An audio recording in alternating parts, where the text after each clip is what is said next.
जियो पाकिस्तान के लिए।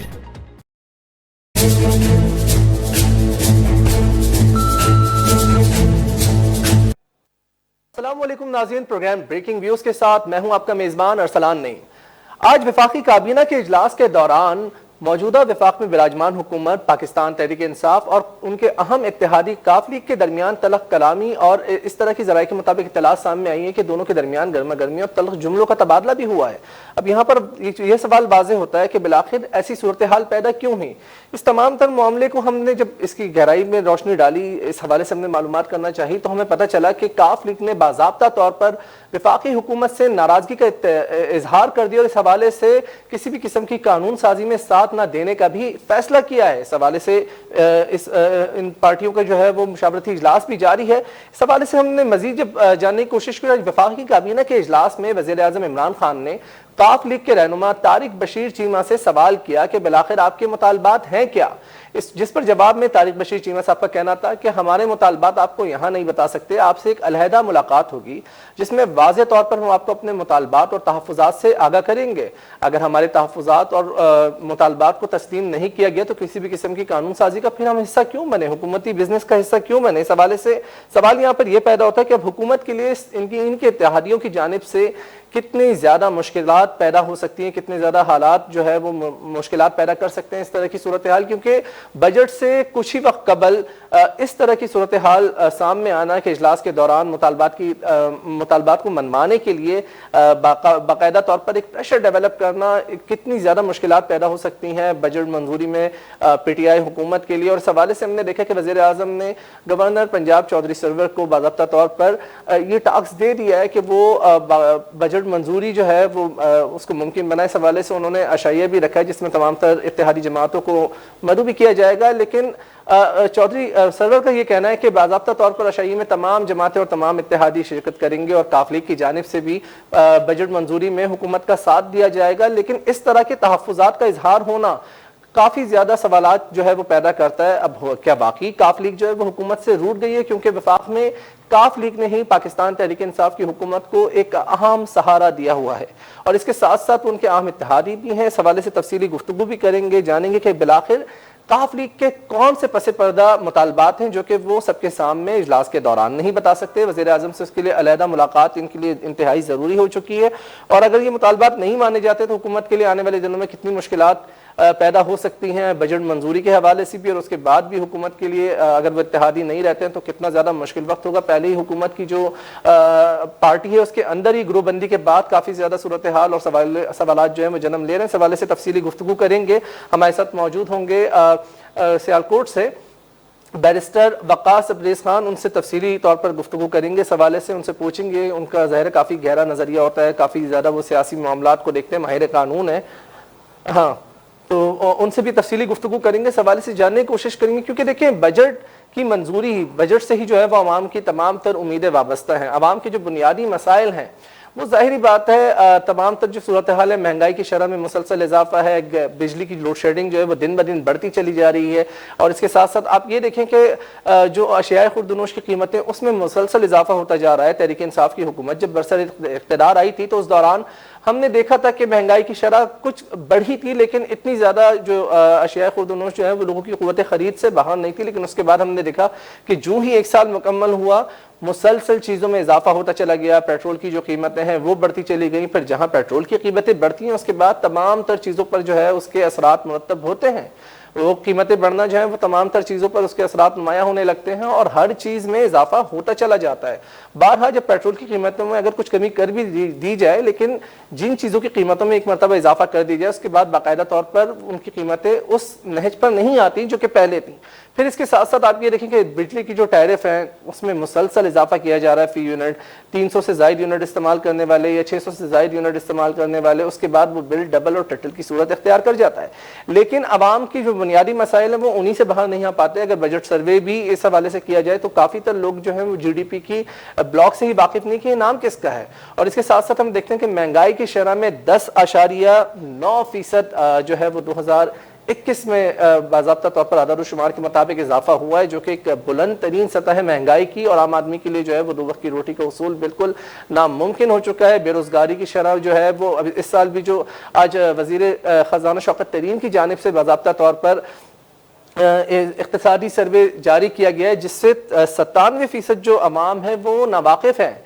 और आप ये देखिए कि 91% लोगों को तो फीकस आमदनी का ही नहीं पता। फिर वज़ीर आज़म करंट अकाउंट खसारे के हवाले से भी जो है वो नुमाया तौर पर गुफ्तगू करते हैं, अपनी हर तकरीर में इस हवाले से जो है वो वाजे करते रहते हैं, बताते रहते हैं। लेकिन आप ये देखें कि उसकी भी जो शरह है वो किस हद तक पहुँच चुकी है, कर्जों में मुसलसल इजाफा हो रहा है। और कल बाकायदा तौर पर हुकूमत जो है वो 5.7 खरब रुपए का बजट जो है वो पेश करने जा रही है। लेकिन बजट पेश करने से कबल ही सियासी जमातों की जानिब से, इत्तेहादियों की जानिब से तहफ़्फ़ुज़ात का इजहार, और फिर हमने ये भी देखा था गुज़िश्ता दिनों बड़ी ड्रामाई सूरत हाल सामने आई थी। जो ही बजट की मंजूरी की बात आई, बजट के अनाउंस करने का वक्त करीब होता गया, तो अपोजिशन जमातों की जानिब से भी शदीद तहफ़्फ़ुज़ात का इजहार किया गया।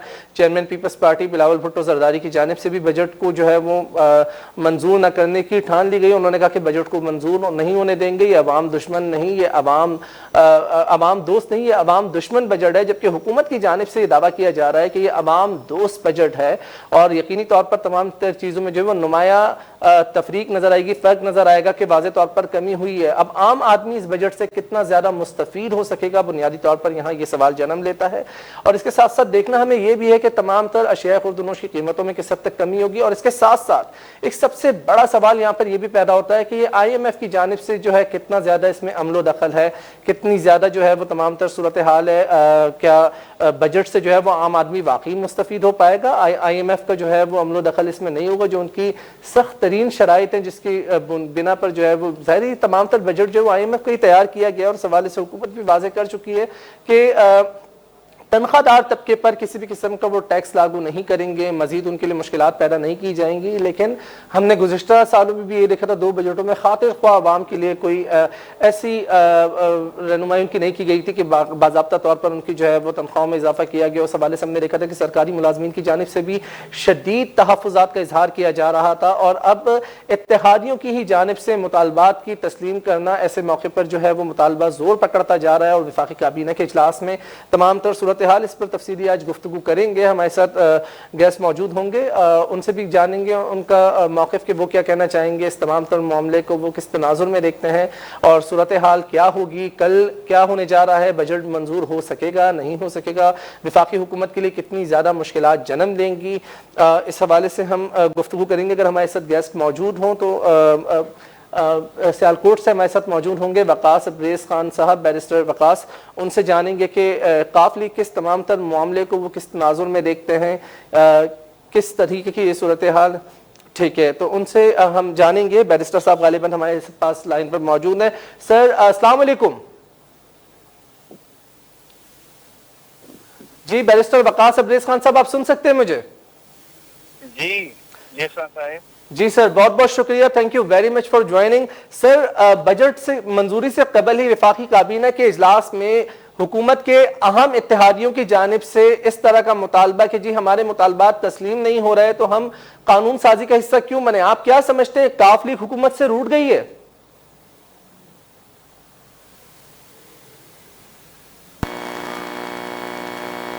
जी सर, आप सुन सकते हैं मुझे? गालिबन कुछ हमारा राब्ता उनसे मुनक़ता हो गया है, उनसे दोबारा राब्ता करने की कोशिश करेंगे। बहरहाल यकीनी तौर पर यही लगता है कि अब काफ लीग जो है वो हुकूमत से रूठ चुकी है, नाराज हो चुकी है। और ऐसी सूरत हाल हमने माजी में भी देखी है कि जो सियासी जमातें हैं वो हुकूमती इत्तेहाद का हिस्सा रहते हुए भी अपोजिशन का किरदार अदा कर रही होती हैं। जैसे गालिबन हमने माजी में देखा कि सिंध में MKM की जानिब से भी हुकूमत के इत्तेहादी भी होते थे, लेकिन वो अपोजिशन का भी किरदार अदा कर रहे होते थे।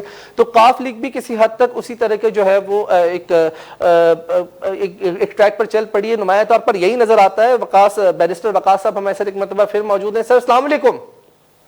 वालेकुम अस्सलाम। सर बहुत बहुत शुक्रिया, thank you very much for joining. Sir, क्या देखते हैं वफाकी हुकूमत बजट पेश करने जा रही है, उससे कबल अहम इत्तेहादियों की जानिब से मुतालबात ना तस्लीम होने की सूरत में कानून साजी का हिस्सा ना बनने का फैसला करना एक धमकी, क्या समझते हैं आप, क्या काफ लीग हुकूमत से रूठ गई है? देखिए जी, जब भी कोई भी हुकूमत जो है इत्तेहादियों की बैसाखियों पे अपनी वजूद को स्टैब्लिश करती है तो अल्टीमेटली जब भी बजट अप्रूव होने का वक्त आता है तो ये इनके जो अपने मुतालबात हैं, चाहे वो बजट से रिलेटेड हो, लॉ से रिलेटेड हो, मिनिस्ट्री से रिलेटेड हो, ये सामने आना कोई नई बात, चंबे की बात नहीं। इससे पहले भी माजी की जितनी गवर्नमेंट थी जिनमें जिन्होंने इत्तेहादियों पे फोकस किया है, इत्तेहादों की बिहाफियों पे खड़े होकर जिन्होंने अपनी गवर्नमेंट को एस्टेब्लिश किया, उनको ये अल्टीमेटली जो प्रॉब्लम्स हैं वो फेस करनी पड़ती हैं। तो पीटीआई की गवर्नमेंट तो आपको पता है कि एमक्यूएम की इनके तहाती हैं, काफ लीग भी इनके तहाती हैं। तो अगर काफ लीग के जो एमएनएस हैं अगर वो इनको वोट नहीं देते at the time of passing the budget, तो उस वक्त जो है they will face a very critical time and it's just like to face the music for PTI. और इनके लिए बड़ा मुश्किल वक्त होगा क्योंकि इनके लिए जहांगीर तरीन ग्रुप को भी एक तरह से राजी करना, सेटिस्फाई करना। आपने कल देखा जिस तरह माजिद साहब को बदल दिया गया, वो जो कि सारी इंक्वायरी और इन्वेस्टिगेशन इंटेरोगेशन के प्रोसेस को वॉच कर रहे थे, एट द सेम टाइम अगर ये जो काफ लीग के लोगों के मुतालिबात हैं वो नहीं माने जाते eight the time of passing of budget, तो पीटीआई के लिए ये बड़ा क्रिटिकल टाइम भी होगा, क्रूशियल टाइम भी होगा।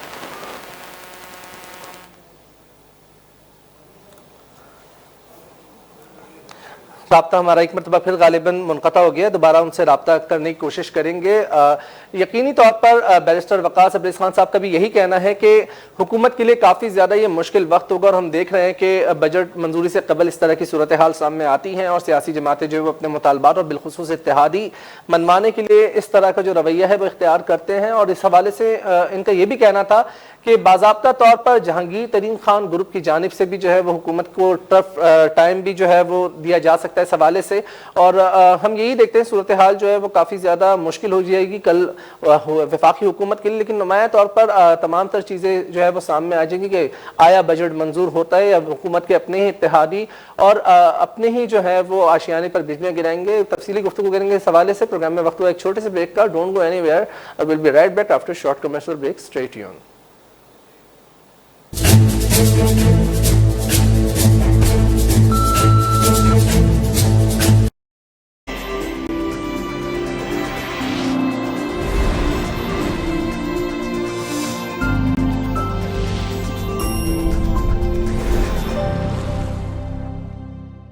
जियो पाकिस्तान के लिए। मैंने देखा है एक इदारा जिसका आगाज 8 बिस्तरों से हुआ और आज यहाँ लाखों मरीजों का इलाज बिल्कुल मुफ्त होता है। यह है SIUT, जो हमेशा रंगो नस्ल से बालातर रहा, जिसने कभी सिफारिश को गले नहीं लगाया, जिसने कभी गरीब को पीछे नहीं हटाया।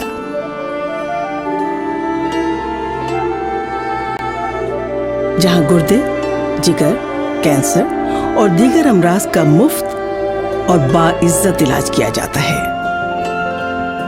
SIUT की इस कामयाबी के पीछे आप और आपकी ज़कात व अतियात हैं।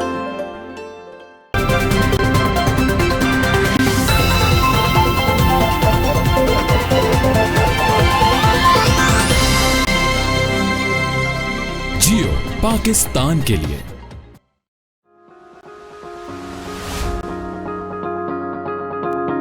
आज हम एक ऐसे मुल्क जा रहे हैं जिसके बारे में कहा जाता है कि ये दुनिया के सबसे ज्यादा खुश रहने वाले लोग हैं।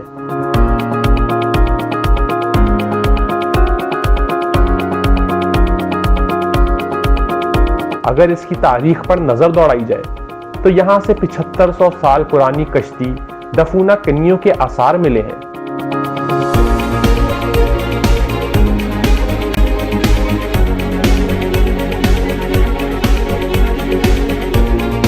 और 2% दीगर नस्लों के लोग आबाद हैं।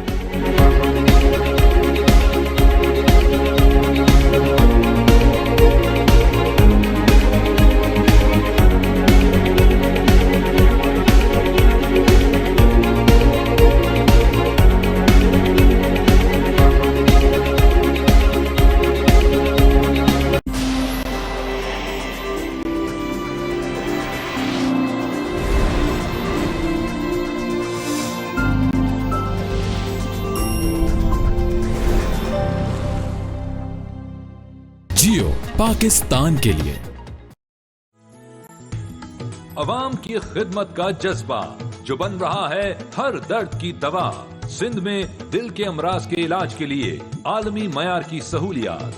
NICVD कराची, लाड़काना, टंडो मोहम्मद खान और हैदराबाद में सैटेलाइट सेंटर्स के बाद अब सहवन शरीफ के Syed Abdullah Shah institute of medical sciences में NICVD सैटेलाइट सेंटर का इफ्तिताह, जहां मरीजों के लिए मुफ्त एंजियोप्लास्टी और मयारी स्टंट्स की फराहमी समेत दिल के तमाम अमराज का मुफ्त इलाज की ये सहूलतें सिर्फ सिंध ही नहीं पाकिस्तान के हर शहरी के लिए हैं।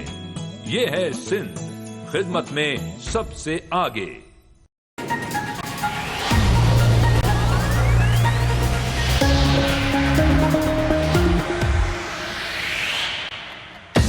जियो पाकिस्तान के लिए।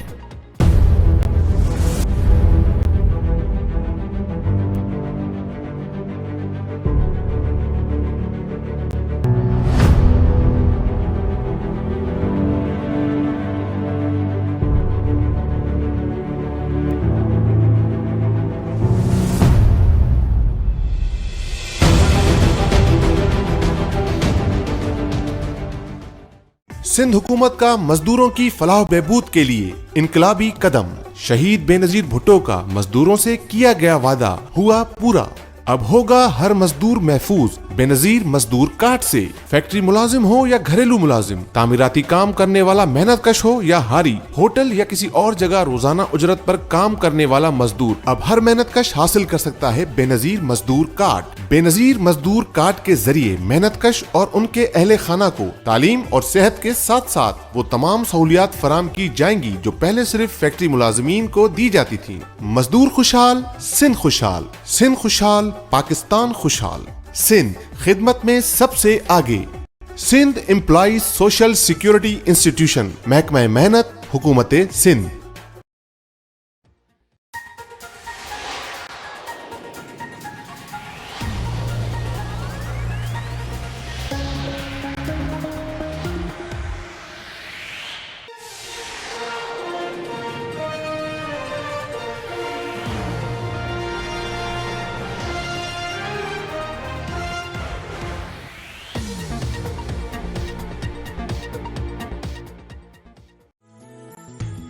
अवाम की खिदमत का जज्बा जो बन रहा है हर दर्द की दवा।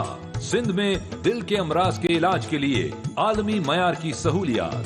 NICVD कराची, लाड़काना, टंडो मोहम्मद खान और हैदराबाद में सैटेलाइट सेंटर्स के बाद अब सहवन शरीफ के Syed Abdullah Shah institute of medical sciences में NICVD सैटेलाइट सेंटर का इफ्तिताह, जहां मरीजों के लिए मुफ्त एंजियोप्लास्टी और मयारी स्टंट्स की फराहमी समेत दिल के तमाम अमराज का मुफ्त इलाज की ये सहूलतें सिर्फ सिंध ही नहीं पाकिस्तान के हर शहरी के लिए हैं। ये है सिंध, खिदमत में सबसे आगे।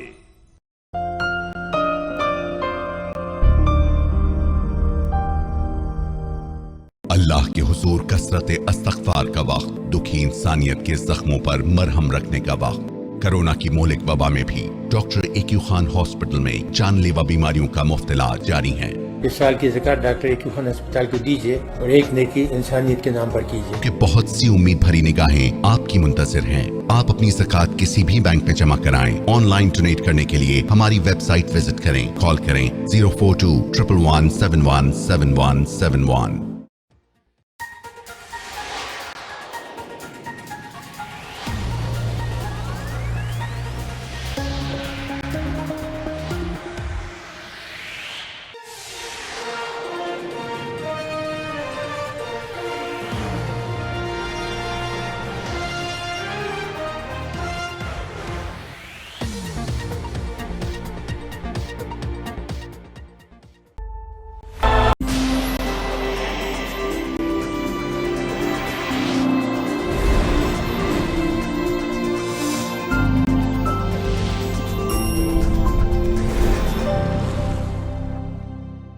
जियो पाकिस्तान के लिए।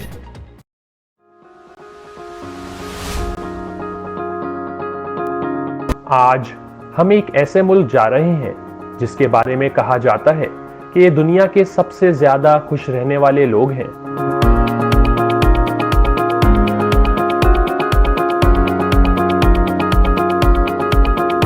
अगर इसकी तारीख पर नजर दौड़ाई जाए तो यहाँ से 7500 साल पुरानी कश्ती दफूना कन्नियों के आसार मिले हैं।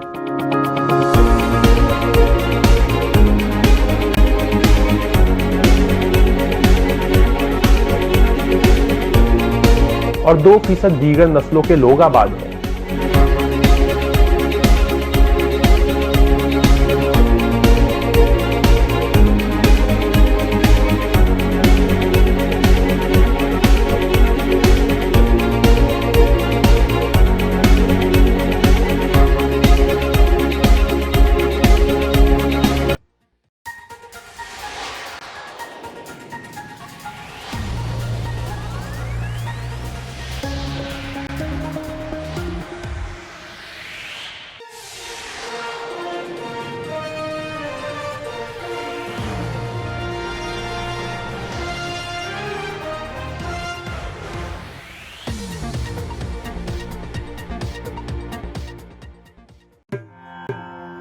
मैंने देखा है एक इदारा जिसका आगाज 8 बिस्तरों से हुआ और आज यहाँ लाखों मरीजों का इलाज बिल्कुल मुफ्त होता है। यह है SIUT, जो हमेशा रंगो नस्ल से बालातर रहा, जिसने कभी सिफारिश को गले नहीं लगाया, जिसने कभी गरीब को पीछे नहीं हटाया।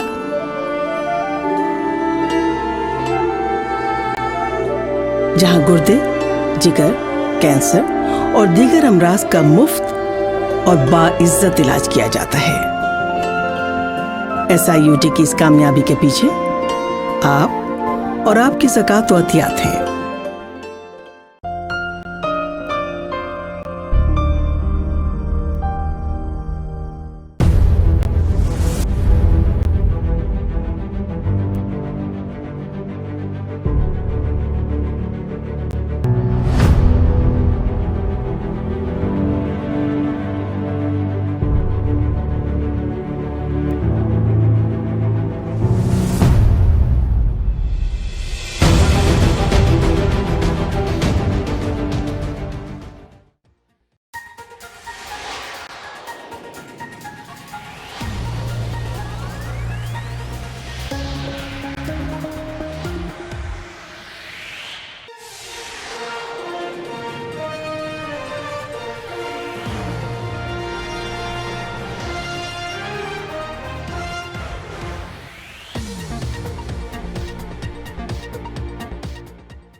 Welcome back viewers from the break. माली साल 2021 और 22 का बजट वफाकी हुकूमत बहुत जल्द पेश करने जा रही है, बस कुछ ही वक्त में रह गया। और इस हवाले से वफाकी वज़ीर ख़ज़ाना शौकत तरीन ने आज इख्तिसादी सर्वे भी जारी कर दिया गया और हैरान कुन इस सर्वे में ये बात सामने आई है कि 97% अवाम जो है वो स्टॉक एक्सचेंज से मुताल्लिक जो है मालूमात ही नहीं रखते और इसमें बाकायदा तौर पर जो है वो महंगाई की शरह के हवाले से भी 10.9% इजाफा हुआ, ये भी इंकशाफ हुआ। इसके साथ साथ गुर्बत की शरह, बेरोजगारी की शरह 5% तक रहने की भी बाकायदा तौर पर जो है वो पेशन गोई की जा रही है कि इम्कान है इस साल जो है गुर्बत की शरह 95% तक 5% तक रह सकती है। इस हवाले से तफसीली तौर पर गुफ्तगू करेंगे। हमारे साथ मौजूद हैं माहिर मेशर जनाब अतीकुर रहमान साहब। सर अस्सलाम वालेकुम। वालेकुम अस्सलाम sir, thank you very much for joining. बहुत बहुत शुक्रिया, आपने हमें वक्त दिया। आई नो आप काफ़ी ज़्यादा बिजी हैं। सर, वफाकी हुकूमत 5.7 खरब का बजट पेश करने जा रही है, कैसे देखते हैं कि बजट अवाम दोस्त होगा या फिर हस्बे मामूल जैसे गुज़िश्ता बजट की तरह इजाफा होता चला गया है चीज़ों में, अवाम को खातिर खा कोई रिलीफ नहीं मिला, वही सूरत हाल होगी? अब सूरत हाल ये है कि बजट आने में चंद घंटे रह गए और जो कुछ सिफारिशात जानी थी और जो बातें होनी थी वो ऑलरेडी हम कर चुके हैं। बात यह है कि इस वक्त बजट एक ऐसे हालात में आ रहा है जो कि कोई आसान काम नहीं है, बड़ा हरकुलियन टास्क है।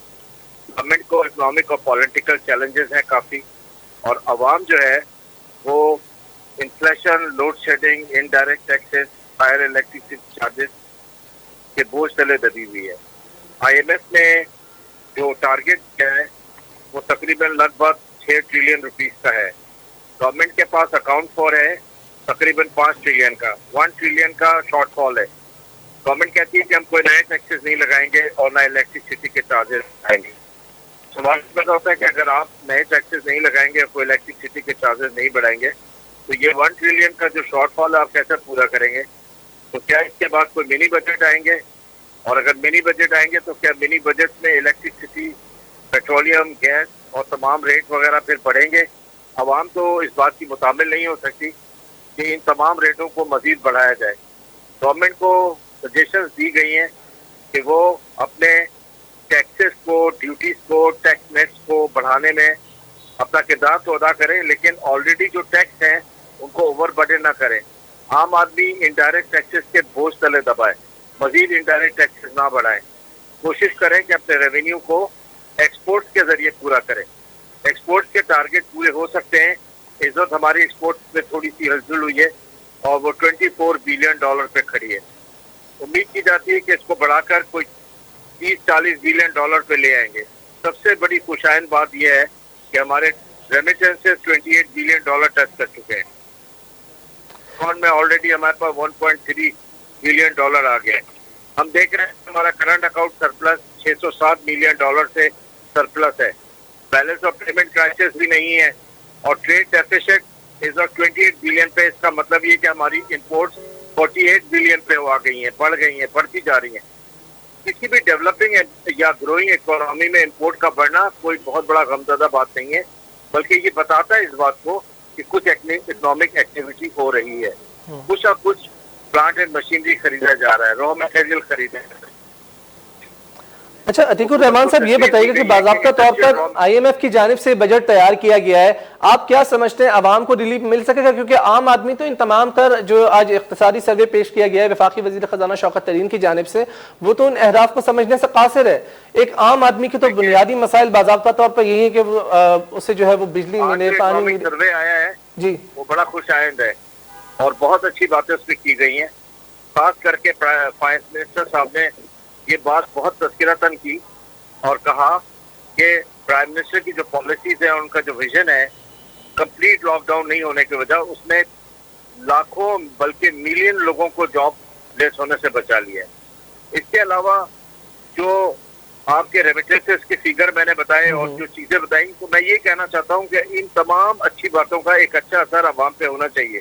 और आपका जो बलूनिंग किस्म का सर्कुलर डेट है जो 3 ट्रिलियन पे पहुंच चुका है, उसका बोझ अवाम पे नहीं पड़ना चाहिए। लेकिन IMF तो आपको यही कहता है कि आपको टैरिफ बढ़ाने हैं। अगर टैरिफ बढ़ाते हैं तो अवाम की चीखें निकल जाएंगी। सर तो यही मैं बुनियादी तौर पर आपसे यही सवाल करना चाह रहा हूं कि बिल्कुल तरसीलात ज़र में इजाफा हो रहा है, इंपोर्ट एक्सपोर्ट्स बढ़ रही हैं, जो आदार शुमार आप बता रहे हैं कि सर्वे में वो बड़े खुशाइन हैं।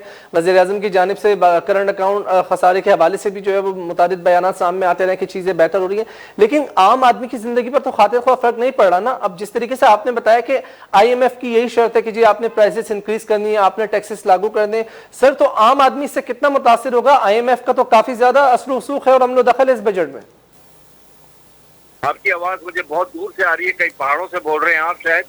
बहरहाल जो कुछ मैं समझ पाया वो यही है कि IMF जो कुछ कह रहा है कि उसको पूरा करना एक डिक्टेशन के मुताबिक है और बहुत सख्त है और ऑलमोस्ट इम्पॉसिबल है। गवर्नमेंट नेगोशिएट कर रही है IMF के साथ और बजट के बाद उनकी फिर एक और मीटिंग है एक नए ट्रेंच के लिए, तो देखते हैं होता है क्या। तो ये सारे प्रॉब्लम हकीकतन सच्चे हैं और सामने हैं हमारे। हमें अपने एग्रीकल्चर सेक्टर को, डीप सी फिशिंग को, सी फूड इंडस्ट्री को, डेयरी फार्मिंग को प्रमोट करना होगा। ट्रेडिशनल जो हमारे एक्सपोर्ट के इंडस्ट्रीज हैं उनसे थोड़ा हटना होगा। तो हम समझते हैं कि हम अपने इन प्रॉब्लम्स को इकोनॉमिक ग्रोथ के जरिए कवर कर जाएंगे। सर अगर प्राइसेस इंक्रीज होती हैं सो वुड यू थिंक कितने ज्यादा आदार शुमार बढ़ सकते हैं? महंगाई की इस वक्त जो शरह जाहिर की जा रही है वो 10.9% है। आप क्या समझते हैं बजट के बाद आने वाले दिनों में महंगाई की शरह में मजीद इजाफा होगा या चीजें कमी की तरफ जा सकती हैं? बहुत सही बात आ रही है कि इन्फ्लेशन जब बढ़ता है तो इन्फ्लेशन बढ़ता है cost of doing business grow होने से, कॉस्ट ऑफ प्रोडक्शन बढ़ने से। हमारा कॉस्ट ऑफ प्रोडक्शन इलेक्ट्रिसिटी के हाई चार्जेस की वजह से बहुत ज्यादा है, कॉम्पिटिटिव नहीं रहा। और साथ ही हम देखते ये हैं कि हमारा जो कॉस्ट ऑफ प्रोडक्शन है वो रॉ मटेरियल पे बहुत सारी हेवी ड्यूटीज लगने की वजह से। आपको मिसाल मैं देता हूँ कि फार्मास्यूटिकल गुड्स में जो दवाइयाँ बनती हैं उसका सारा रॉ मटेरियल इम्पोर्ट होता है।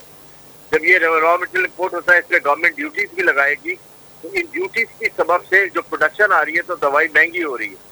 तो कॉस्ट ऑफ प्रोडक्शन को इजी करने के लिए रॉ मटेरियल पे से सिफारिशात की गई है कि बिल्कुल ड्यूटीज को, कस्टम ड्यूटीज को, एडिशनल टैक्सेस को हटा दिया जाए और इसको जीरो रेटेड कर दिया जाए ताकि कॉस्ट ऑफ मटेरियल सस्ता हो जाए और इसकी वजह से कॉस्ट ऑफ प्रोडक्शन सस्ती हो जाए और कॉस्ट ऑफ प्रोडक्शन नीचे आएगी तो कंज्यूमर गुड्स लामोहला उनकी कॉस्ट कम होगी और इन्फ्लेशन चेक होगी। सर आप क्या समझते हैं आने वाले दिनों में जो मुतवासित तबका है, जो सर्वे आज जारी किया गया आपने कहा खुशाइन है, तनख्वाहदार तबके पर इसका कितना ज्यादा बोझ पड़ेगा? क्या उस पर मजीद टैक्सेस लागू किए जा सकते हैं? क्या कहेंगे इस हवाले से? या चीजें बेहतर होंगी, तनख्वाहदार मुतवासित तबके पर टैक्सेस लागू नहीं होंगे? कर रही है कि वो कोई नए टैक्सेस नहीं डालेगी और इलेक्ट्रिसिटी के बिल भी नहीं बढ़ाएगी। फिर वही सवाल आता है कि अगर आप टैक्सेस नहीं डालेंगे और इलेक्ट्रिसिटी के बिल नहीं बढ़ाएंगे तो आपका जो शॉर्टफॉल है 1 ट्रिलियन रुपीस का वो आप कैसे पूरा करेंगे? सर लेकिन आईएमएफ की जानिब से जो शराइत लागू की जा रही है कि आपने प्राइसेस बढ़ानी है और गवर्नमेंट अभी यहाँ पर ये क्लेम कर रही है कि हम नहीं बढ़ाएंगे, तो आप नहीं समझते बाद आईएमएफ और गवर्नमेंट ऑफ पाकिस्तान आमने सामने इस हवाले से और मामला जो है वो खराब हो सकते हैं? नहीं, खराब तो नहीं हो सकते। बात सारी यही है कि कोशिश की जा रही है और कोशिश की भी जाएगी और मैं समझता हूँ कि कोई ना कोई सोल्यूशन निकालने की कोशिश की जाएगी। और जैसे मैंने कहा कि और बात रिपीट हो रही है कि सर्कुलर डेट जो है जो 3 ट्रिलियन रुपीस से पहुंच चुका है वो सर्कुलर डेट का बोझ अवाम पे ना डाला जाए तो बेहतर है, वरना अवाम की चीखें निकल जाएंगी। और सर्कुलर डेट का बोझ डालने की ही कोशिश की गई है। पिछली दफा IMF ने कहा है कि ये सर्कुलर डेट जो आपका बढ़ रहा है, मकसद ये कि दूसरों का गुनाह हमारे सर आए, ये पॉसिबल नहीं है और ये एक्सेप्टेबल भी नहीं है। लेकिन अगर सर ऐसी सिचुएशन होती है, क्योंकि जाहिर है आप माहिर मईशत है, आप काफी गहरा जाविया रखते हैं, तमाम तर चीजों पर आपकी निगाह होती है, आप तज़किया दे रहे होते हैं दीगर चैनल्स पे भी। सर मैं ये जानना चाहूंगा आपसे कि जाहिर बात है कुछ टर्म्स और कंडीशंस होती हैं जिसकी बुनियाद पर IMF की जानिब से, वर्ल्ड बैंक की जानिब से कुछ शराइत पर आपको कर्ज दिया जाता है। अगर आप उन शराइत के पाबंदी नहीं करते, आप उन शराइत को नहीं मानते या कहीं अगर उसमें एक सूरत हाल ऐसी पैदा हो जाती है कि अवाम पर टैक्स लागू नहीं करते, आप कह रहे हैं कि सूरत हाल खराब नहीं होगी, लेकिन आप नहीं सर समझते कि शराइत अगर ना मानी गई तो उसके बाद कुछ सिचुएशन दूसरी जानिब जा सकती है, तो क्या होगा ऐसी सूरत हाल में? बिल्कुल ठीक है, बहुत अच्छी बात आपने की। देखिए मैंने आपसे इब्तिदा में कहा था कि हुकूमत को बहुत सारे चैलेंजेस हैं और ये एक ऐसे वक्त में आ रहा है जो कि हरक्यूलियन टास्क है। मैं इसको डाउंटिंग टास्क भी कहता हूँ, जो गवर्नमेंट के लिए सबसे डिफिकल्ट है बजट देना।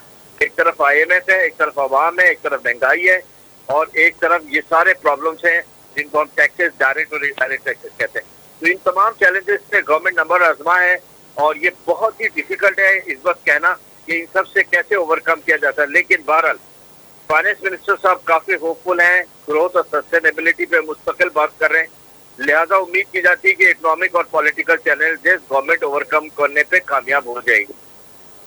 ठीक है सर, और इस हवाले से ये भी रोशनी डालेगा सर, बाज़ाब्ता तौर पर कहा जाता है कि FBR जो है वो टैक्सेस वसूलियां बेहतर कर रही है, तेजी हो रही है, और हम ये भी देखते हैं कि दीगर जो मुखालफिन सियासी जो पार्टियां हैं उनकी जानिब से ये भी कहा जाता है कि जी ये सारे टैक्सेस हमसे क्यों वसूले जा रहे हैं। तो हुकूमत जो अमीर तबका है, जो आला तबका है, उस पर कितने ज्यादा टैक्सेस लागू करेगी आने वाले दिनों में इस नए बजट में?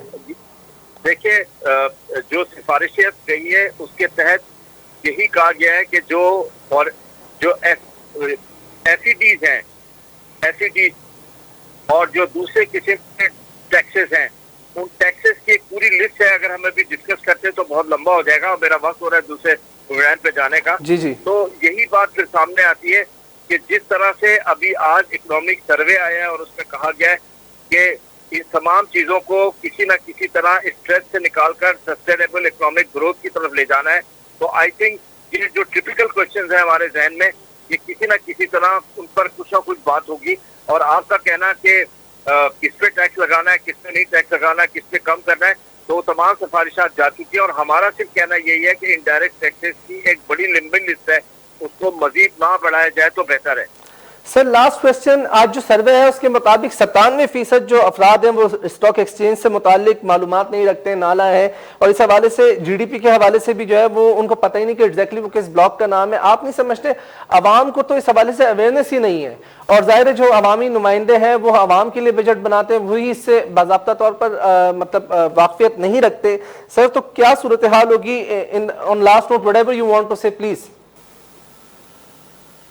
देखिए, जहाँ तक बहुत आराम से आपका सवाल मैं समझ पाया हूँ और बहुत धीमे आवाज में आ रहा है आपका सवाल, वो टोटल स्टॉक एक्सचेंज के मुतालिक है जी। और स्टॉक एक्सचेंज के मुतालिक फिर यही कहा जा सकता है कि स्टॉक एक्सचेंज में जो कुछ होता है वो फॉरेन डायरेक्ट इन्वेस्टमेंट नहीं होता, वो दूसरे किस्म का इन्वेस्टमेंट होता है जो कि टेम्पररी होता है।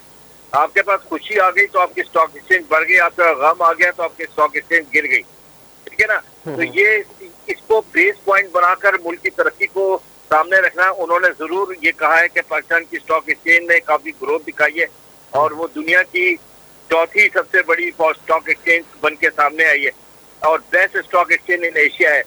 ये बेशक बात उन्होंने कही है, लेकिन बात सारी यही है कि इसका मिजाज स्टॉक एक्सचेंज का कोई परमानेंट नहीं है, ये टेम्पररी होता है। आपने पिछले भी दिनों भी देखा और अभी भी देखा, ये एक बहुत रिस्की सिचुएशन होती है जिसमें इंसान को जाकर इन्वेस्टमेंट करना पड़ता है और ये पोर्टफोलियो इन्वेस्टमेंट है। पोर्टफोलियो इन्वेस्टमेंट किसी बात के ऊपर हतमी नहीं होती। Portfolio investment foreign direct investment की तरह सॉलिड नहीं होती, बल्कि इसमें फ्लक्चुएशन होता है, ठीक है ना। तो कभी बहुत ज्यादा प्रॉफिट और कभी बहुत ज्यादा लॉस। ठीक है सर, आपने तवील तस्दीर दिया, आपके पास वक्त कम है, आपको दूसरे चैनल पे भी जाहिर है आप कह रहे हैं कि आपकी कमिटमेंट है। Thank you very much for joining. आपने फैक्ट्स और फिगर हमें बताए तफसीली तौर पर और आपने तमाम तर चीज़ों से मैं आगाह किया और उम्मीद करते हैं कि गुज़िश्ता 2 बजट तो हुकूमत ने पेश किए वो खातिर तौर पर बाज़ाब्ता तौर पर हुकूमत के मुताबिक अवाम दोस्त थे, लेकिन हकीकत उसके बिल्कुल बरक्स नजर आई। उम्मीद करते हैं कि मौजूदा जो बजट है, तीसरा बजट जो वफाकी हुकूमत पेश करने जा रही है, उस हवाले से उसमें जो है नुमाया तौर पर आम आदमी के लिए बेहतरी होगी। Thank you very much. Atiqur Rahman साहब हमारे साथ मौजूद थे। जी हाँ नाज़रीन, तो हुकूमत वफाकी हुकूमत बाज़ाब्ता तौर पर माली साल 2021 और 22 का बजट पेश करने जा रही है। इस हवाले से तफसीली तौर पर अतीकुर रहमान साहब ने भी हमें आगाह किया कि किस तरीके से जो आज इक़्तिसादी रिपोर्ट सामने आई है शौकत तरीन वफाकी वज़ीर ख़ज़ाना की जानिब से, उन्होंने उसमें काफ़ी ज़्यादा जो आदार शुमार बताए, जो अहदाफ बताए, वो काफ़ी ज़्यादा खुशाइन है। लेकिन बुनियादी तौर पर सवाल यहाँ पर यह पैदा होता है कि अवाम उससे कितने ज़्यादा मुस्तफ़ीद हो सकेंगे, क्योंकि अवाम जो है वो अहदाफ समझने से कासिर है जो कि आज इक़्तिसादी सर्वे में जारी किए गए और उसमें काफ़ी चीज़ें परेशान कर देने वाली भी थी, क्योंकि महंगाई की शरह में जो 10.9% का इस वक्त इजाफा है। और फिर आप ये देखें कि आने वाले दिनों में अतीकुर रहमान साहब ने एक बात कही जो कि काबिल गौर है कि IMF की जानिब से ऐसा कहा गया है कि बिजली के टैरिफ में, गैस की प्राइसेस में और दीगर पेट्रोल प्राइसेस में आपको इजाफा करना होगा, जबकि हुकूमत की जानिब से बजट मंजूरी से कबल ये दावा किया जा रहा है वाज़े तौर पर कि हम जो है किसी किस्म का मुतवासित तबके पर टैक्स लागू नहीं करेंगे, अशिया खुर्दनोश की कीमतें जो है उन पर कंट्रोल किया जाएगा, बाज़ाब्ता तौर पर उसमें कमी लेकर आई जाएगी। और इस हवाले से उनका ये भी कहना है कि बिजली की कीमतों में इजाफा नहीं होगा, गैस की फी यूनिट कीमत में मजीद इजाफा नहीं होगा। लेकिन जब IMF का प्रेशर डेवलप होगा, बुनियादी तौर पर सवाल यहाँ ये पैदा होता है, तो फिर क्या होगा? मामला ज़ाहिरी बात है कशीदगी की तरफ जा सकते हैं। इस हवाले से फिर जो भी माहिर मईशत है वो इस हवाले से बता सकते हैं कि जिन टर्म्स और कंडीशंस पर बाज़ाब्ता तौर पर IMF कर्ज देता है दीगर ममालिक को, तो उसके बाद किस तरह की शराइत लागू होती हैं। और इस हवाले से हम देखेंगे कि आने वाले दिनों में जो मजीद चीज़ें वो भी क्लियर हो पाएंगी। लेकिन बुनियादी तौर पर इस वक्त हुकूमत को जो सबसे बड़ा चैलेंज है वो ये है कि बजट मंजूरी, और अपोजिशन ने बजट मंजूरी से कबल ही अपने तहफ़्फ़ुज़ात का इजहार कर दिया था। और इस हवाले से वाज़े तौर पर किसी हद तक की बात समझ में भी आती है कि अपोजिशन की जानिब से जिस किस्म के तहफ़्फ़ुज़ात का इजहार किया जा रहा है वो खातिर ख्वाह तौर पर बेहतर है, क्योंकि जब चीज़ों में इजाफा होगा तो जाहिर बात है अवाम की चीखें निकल जाएंगी। इस अवाम की पहले ही काफ़ी ज़्यादा चीखें निकल चुकी है, अवाम महंगाई की चक्की में पिस चुके हैं और मजीद जो है अगर महंगाई होती है तो अवाम इस महंगाई को बर्दाश्त करने की बिल्कुल मुतहम्मिल नहीं हो सकती। इस हवाले से हुकूमत को हंगामी बुनियादों पर इक़दाम करने होंगे। आदार-ओ-शुमार बताना कि तरसीलात ज़र बेहतर हो गई और ज़रा मुबादला में नुमाया तौर पर इजाफा हो रहा है, लेकिन इससे आम आदमी की ज़िंदगी पर कितना फ़र्क पड़ता है ये बुनियादी सवाल है। उम्मीद करते हैं कि ये बजट जो है वो आवाम दोस्त होगा और चीज़ें बेहतर होंगी। इसके साथ ही प्रोग्राम का टाइम इख्तिताम होता है। मुझे इजाज़त दीजिए, अल्लाह हाफ़िज़।